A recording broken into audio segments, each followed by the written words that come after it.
Next is James Smith. He will show us something about cross-instance search in Manyfold using Fediscovery and FASPs. That's right. I assume my screen is up and running. Yeah, I'm going to give a quick demo of what I've done with the Fediscovery project. I am not part of that project. I haven't worked on it. I've just implemented it into Manifold.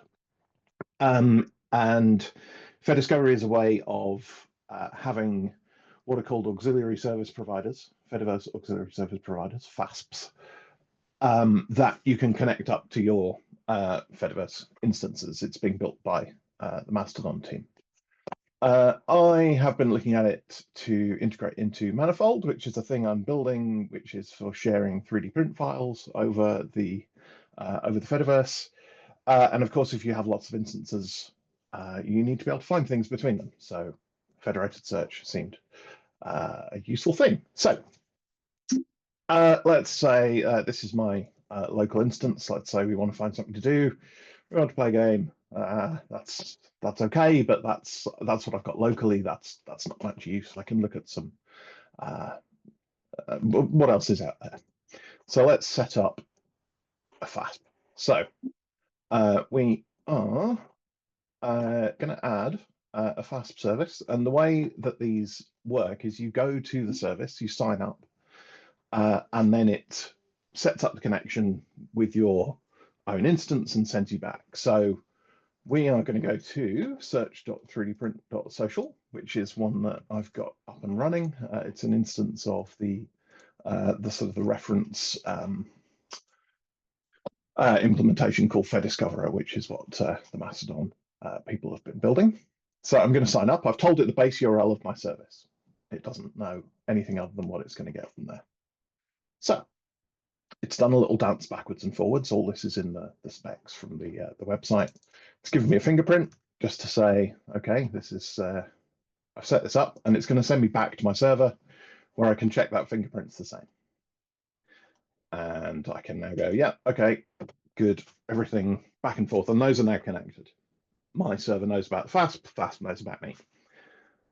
The way that Fediscovery works is it has various capabilities, and you can enable or disable individual ones of those.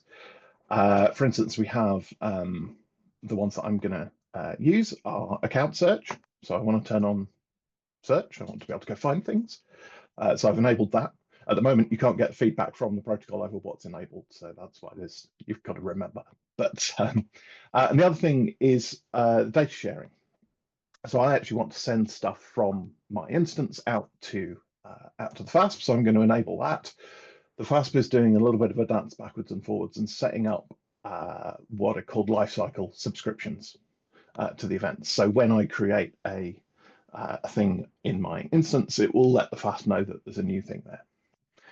I'm actually going to disable that because I don't want that, because this is my dev instance and I don't want to pollute the real search index with all of my craft.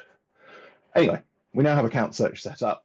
And so I can go do the same search. I see the same things, but actually I haven't integrated it into the standard search yet. I've got to do some UI work. But I can now go and search the Fediverse, and this is looking at the results that have come from that FASP.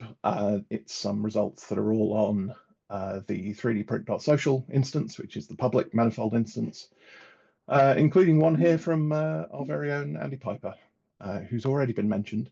But I promised I would say hello to everybody because he did that for me at an event last week. So I said I would spend some of my time to say hello from Andy, sending him messages. And that's pretty much it, actually. It's really quite straightforward. It's a nicely written spec. You can go through quite easily and see what's what. There's a few bits and pieces backwards and forwards, but we're used to that. I have wrapped up the stuff that I've built in a Rails engine called FASP Client. There is also the official Ruby code. This one's a little bit more decoupled, just to drop into a Rails app if you want to do it, or use as a reference to see how it works. But yeah, it's really interesting. It's quite easy to do. So check it out. It's great. Well done, everyone who made it.